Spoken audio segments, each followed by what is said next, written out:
My name is Neil Govea. I'm a native New Yorker, and I'm all about exchanging ideas with my fellow New Yorkers and getting to the bottom of various topics. Well, my name's Jay, and I'm from Texas. Been living in New York for 8 years now.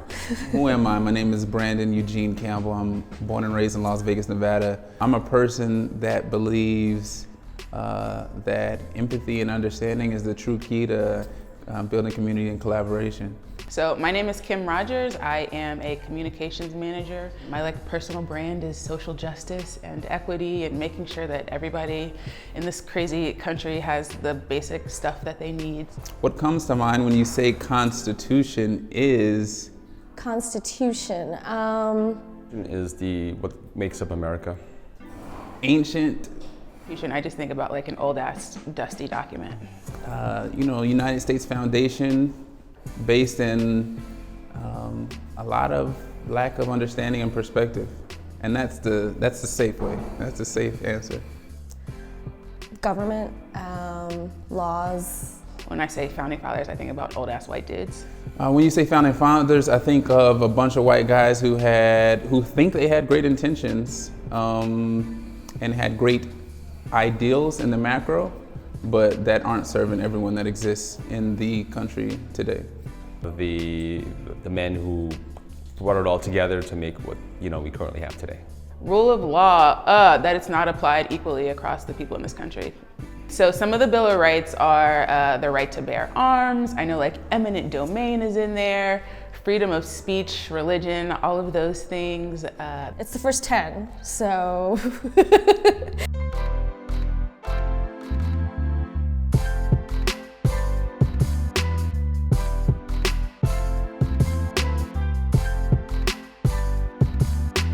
I was in 6th grade. I was in social studies, and I remember that everybody, the people that talk on the intercoms were tripping, and there were secret codes being strewn about, and all of us 6th graders were like, something's happening, we're all gonna go home, right? And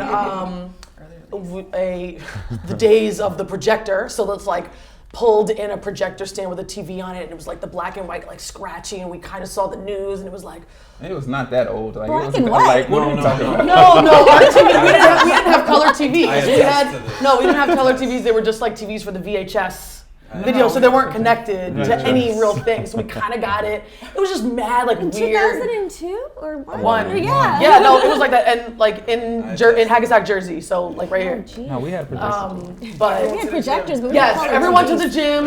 We were in the middle school, 5-6 school, and our teacher, Mr. Lambert, said, something has happened. There are these 2 buildings. They are America. People are going to start going home. And during the day, parents were just coming and grabbing kids and all their friends, all the kids' friends too, were your mom's not coming, don't worry, we're taking all of you. And I was damn, this is crazy. I can't wait to go home. I don't know what's really going on. Also, I'm in 6th grade, so it's not cool to trip out, right? So I was also trying to be cool. And I knew that my parents were both working in Hoboken, which was closer to the water, which was closer to the city. And at some point during the day, I remember we started to get the soot smell, it had then traveled to us. And I was oh, something is happening. And I was at Trish Gardner's house for hours, and the parent, Trish Gardner, was at the TV waiting. She was on the phone. Her husband worked downtown. And there were hordes of people that were able to escape that, and they walked from downtown, right? So where the World Trade Center was, up to where George Washington Bridge is. So this is, 13 miles. And then walked across the bridge, and then tried to find their way home, walking. There was gridlock everywhere. People were picking people up off the bridge. People were trying to get everybody home. It was wild. And then, my dad and all the men in my family were first responders for 9/11. So, shout out. Yeah. So Sim was a captain over there in Hoboken, so he had to go over to the city and really manage a lot of the emergency response. I had another uncle that worked for the New Jersey Transit, so the trains and getting people back and forth. I mean, all ends of that kind of emergency response system. So that has been that sort of law enforcement experience is my experience. So veterans, first responders, at particular 9/11 stuffs is very close to my heart, because like it is my heart, right? Like that's my blood. And luckily no one that I know perished at that time, but it's very close to home. I mean, people are now coming out with the cancers and the illnesses as a result of being so close by. My mom was teaching in Hoboken at that time, saw it from like your window or whatever. Like it was all very close to us, very like right under our noses. And I remember afterwards, specifically, there was an attack on some Sikh men who owned a Indian store, and they were attacked. Now, Not even the same religion, get it right. not even the same religion. And so that is what always sticks in my mind. Like, look, we have these laws that are written, and they were so well intentioned. I'm sure at a time where like, slavery was, right. It was a debatable time, but like that's what was known at that time. The things that were defaulted at that time were the defaults at that time. Okay. In practice and in seeing what people come to when they are provoked in such a visceral and overt way like this, the defense mode is something that is now New York, I think. So I think that we are not beyond, but in a way that everyone is on heavy defense mode. And that's based upon how people look. So that is, the people that attacked these Sikh guys didn't know that like the differences, the turbans that the Sikh guys wore in their they have beards. Their beards, which may resonate with someone else who doesn't know any better, that it's the Taliban, okay, but like wrong. That's crazy. And ignorance. So it's crazy ignorance. And that happens even here in New York, one of the more, and so we have a super long way to go, and I do think that 9/11 changed the game for now forward. That's it. It's changed. Now, I don't know if that even answers it, but that's what I think, and that was my experience. I'm interested to know what the West Coast felt about. Right, Vegas. Yeah, so I was born and raised in Las Vegas. I lived there until I graduated high school. And the morning of, I was actually in 9th grade. That's funny. Oh, I didn't know that. But I look younger than you. That's crazy.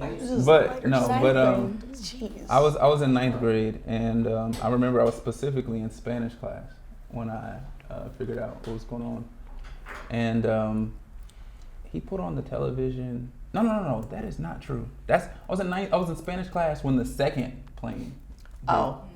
When the first plane hit, I hadn't left the house yet. I walked in. I used to watch the Today Show every morning. It was just always on.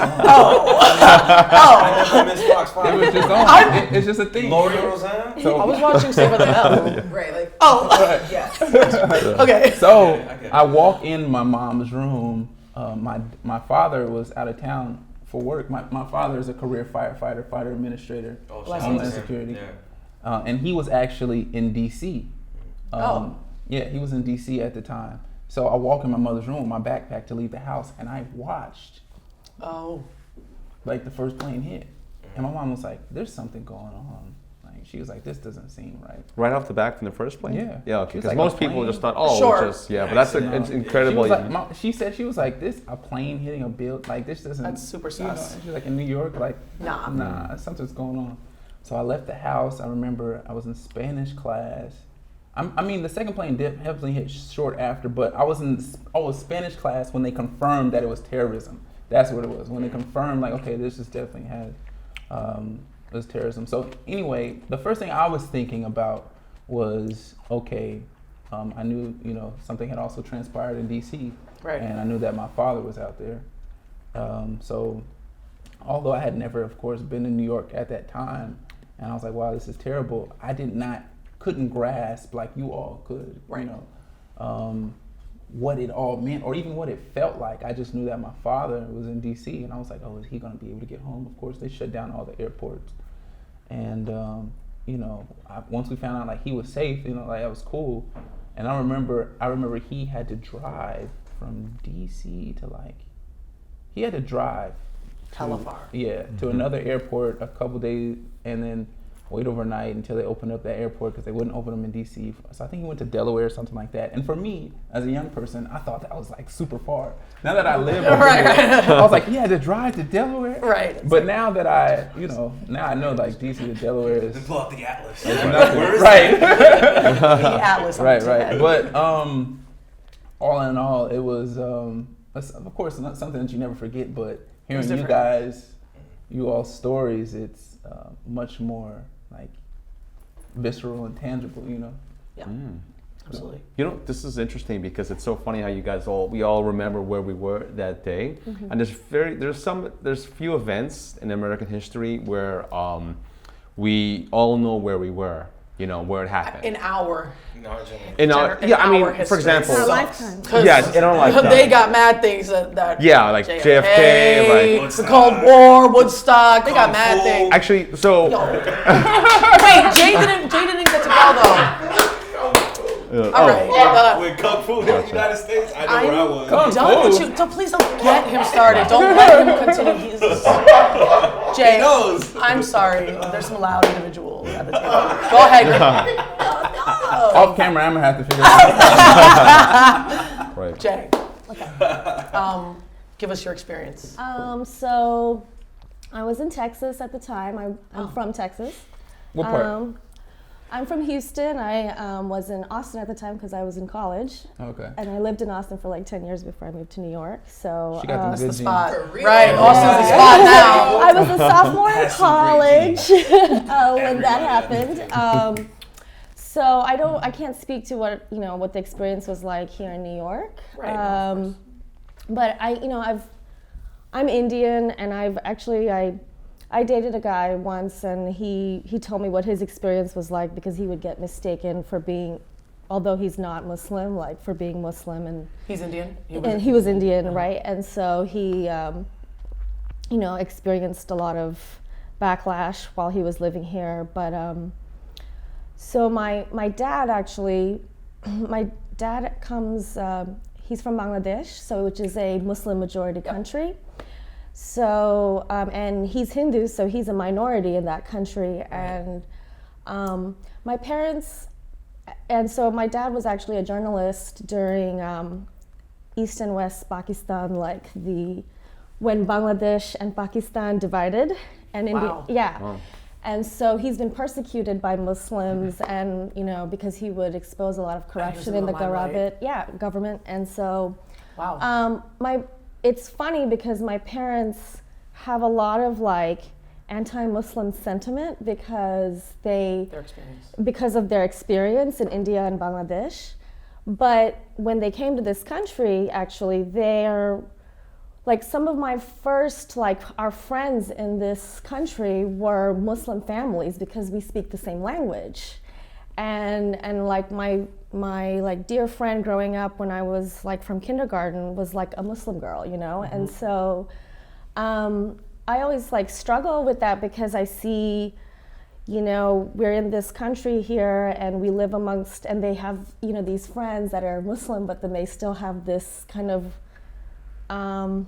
unreconciled, they in the same heart or whatever, they have these two feelings, right? So I sometimes get into big fights with my parents about this. But I wanted to say something about what you were talking about, not caring about, what happens, what happens somewhere else in the world. She held on. I held on. What happens? Wait. Just wait. We're here. Go for it. What happens,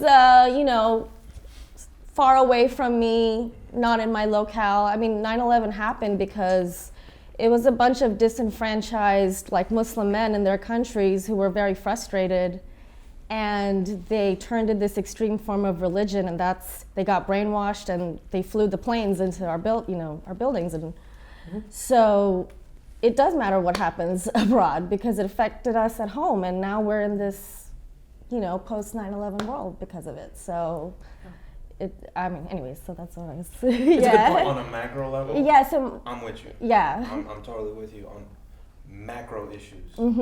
Like. But it's micro now, you know what I mean? Like. But it doesn't affect you day to day, and you're talking about your day to day. But the thing that you said that didn't matter to you is a macro issue, though. Okay. So the growth is at the on table. this show, we get off on a lot of tangents. Yeah. Well, And yeah. I'm one of the perpetrators. Look, we're allowed to be tangential. Like, we're allowed to be tangential. If it goes too far right, I will bring us back. If you guys see me like scanning through information, right, it's because I want to keep on topic. So macro issues to me that matter: water, currency, my family in Colombia, and I can't think of any more right now, but there are less than 10 macro issues that on a daily basis I pay attention to that are important to me. Our relations with certain countries, our relation with North Korea, our relationship with Iran, China. our trade agreement with Oh, China. sorry. Those are macro issues, personally, that I just gravitate to. Sure. Micro issues worldwide that I pay attention to would be refugee issue in Europe, okay, water issues in Colombia, Black and Latino incarceration rates for nonviolent crimes, water issues in the United States. Those are micro issues. But when I see an isolated event where a Black or Latino kid wearing a 3X shirt, a double XL hoodie, walks into a grocery store with not $1 in his pocket or a debit card in his pocket, is walking into a deli, no gun or anything, and walks out with an issue. I'm saying issue, whatever issue it may be, just walks out with an issue. I'm like, okay. What do you mean walks out with an issue? The cops stop him. Yeah, okay, there's okay. an issue. Something happened. Something happened. Okay. He got stopped. He's My ready boss for right it. Got it, here got it. just said there's something bigger to that incident, right? So when I see these issues, these micro issues in our country with like Black and Latino youth, it's like, what were you doing? What were you doing to get that attention? No, that's Hold on. I'm not even finished. No, you got it. So when these situations happen, I look into it, and I'm like, okay. And if I, for some reason, I deduce that in my personal evaluation, that it wasn't him just walking down the street, him flipping through his phone, and he gets tackled to the ground. If it wasn't because of that, I know that there was something that caught the attention of police or the attention of somebody, and there was an issue. At that point, I disassociate myself and know that that's a local issue. That's a local issue because someone called the police in that town and there was an issue. Like, it's not I don't pay attention to it. But when I see that Black and Latino incarceration rates are for nonviolent crimes are through the roof and they're going to for-profit prisons, I'm like, whoa. Right, that pattern is something's going on there. Like that puts my attention, right? But like I said, when there's an issue with one individual having an issue in one store or one restaurant, it's like, look, man, I don't know what happened, but that's your guys' problem. It's not on my radar. That's what I meant by that. You're such a turtle. But those things aren't disassociated. He's like, let me fit in my shell better. I'm dead. But I know it's not my term, but just for the record, those things aren't disassociated. Those things are within our country. Yeah, those things are super interconnected and pointed towards each other because of the foundation of our country. And there's so many different levels. Yeah. I wish I could speak towards that, but I'm sure that's Maybe it's a maturity thing I haven't reached yet. No, it's not even a maturity. And the thing is, I'm not even blaming. I'm just, honestly, I'm not blaming you. I'm not coming at you or anything. Like, these conversations are important because a lot of us do not know these things. A lot of us do not know why, like, a lot of these messages that we receive and the influence the thoughts that we have. And a lot of times we're just not aware to the truth. And the truth is, because of how America was built in so many different ways, those things are directly pointed towards each other. Even the fact that the police, sit in those communities. There's just so many layers, to it. And I don't want to sure. take up the whole time explaining that. yeah. But That's fine. Are we going to number 2 yet? I 'Cause know. we I were- know. Well, I keep wanting to, but you guys keep loving what's happening. So we can do a harsh curve, sharp. Oh, Well, you know what though? we don't have to harsh curve. Okay, Neil. You know what, last guys? Comment, last comment. No, just to transition into another Bill of Rights, because we all mentioned, we all know where we were when 9/11 happened, right? So I was in college, you guys were all in school for the most part as well. College too. So the OJ trial was also a huge, Oh yeah, the Right. Houston Now- Rockets were playing. right? So the reason why, the reason why I mentioned the Switching OJ back and trial forth. is that in reference to the right to a fair trial, right? Which is part of the Bill of Rights, It's like number right? 9, 10. Along the lines Yes, of that, but pause on that one. right? Yes. We're not there yet. So, along, because we can go on and on with this. I know we could go on and on. I Right. think to wrap that one up, Yeah. like I think we all agree that the freedom to religion is necessary and lit, but in practice, like any other thing that's written down, and then It's whoever tough. takes Yeah. the practicing What of we that aspire thing, to. is they don't connect. They're disconnected. You know, it's a muscle. It's a muscle. Here he You is have with to the keep analogies. working at it. Correct. You can't just let it, But I think that's the conclusion we'll continuously point back to.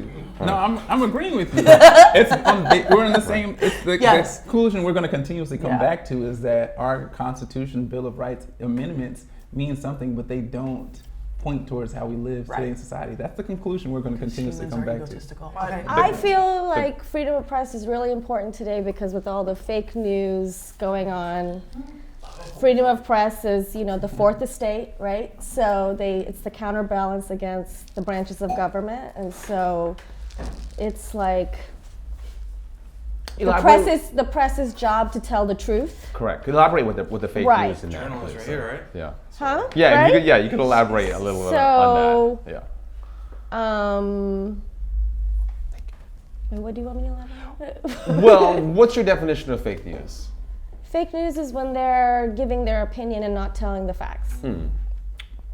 Okay, great. And give a But biased opinion or they And which interpret. Yo, shout out to Trump for identifying Yeah. fake news, man. Without Fake news. You made that real term. Actually, really what he catchy. did is he put a name on it. no, but what He put a name on it. no, but Yeah, what he, right? Put a name on it. What Put a he, name but on what he it. really did is convolute the landscape of actual fact in order to influence individuals to believe that the media was the enemy.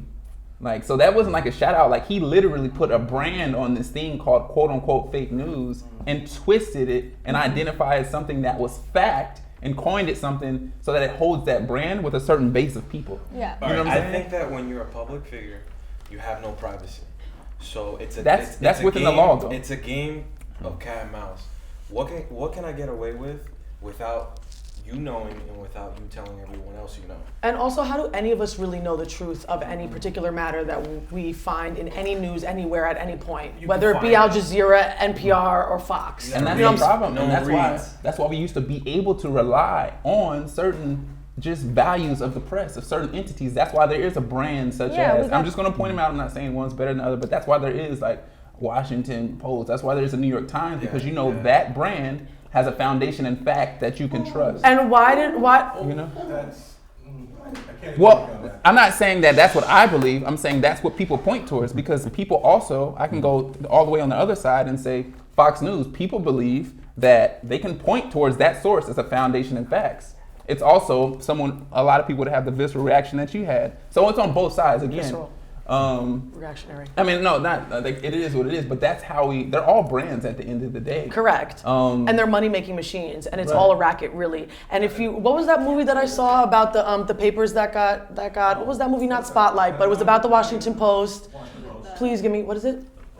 Of course, it's called The Post. Okay. So with Meryl. I mean, it's a good. Great job, thank you. So that absolutely riled me up because that was not that long ago in history. What time are we talking? 70s. Thank you. And I guess the situation was Meryl's character ended up being married to the head of the Washington Post, and he had passed away or whatever, and Right. she ended up overseeing it, right? And something broke in the meantime, a huge, huge story. Gabe, what was the story? Pentagon Papers. Great, love it. This is working. Broke the Pentagon Papers, but I think it was only the Washington Post that had found it through great investigative journalism, and they were deterred and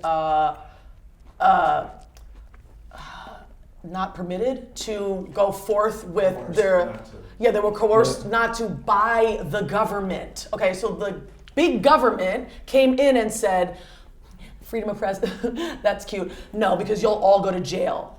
That happens all the time. But that is crazy to me. And so thereby, I think that, of course, if you have, as a person that may believe in your life more than the collective lives, which, let's just be real, is most people, maybe you won't put out that one story that could be more truthful than you're purporting on this other medium.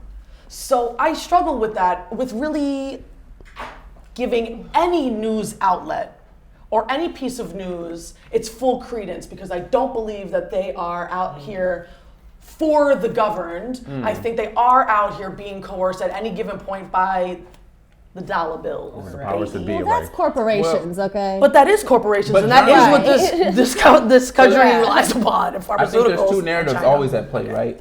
There was a time, I think even before we were mature enough to even have a discussion on this topic, but there was a time in this country where I presume from the history that I know that there was a certain level of journalistic integrity. Yes. Right. Thank you guys for sticking with us on this Bill of Rights episode, also known as the First Amendment. We got through it, everything's fine. Make sure to stay tuned next week where we really get into education in America.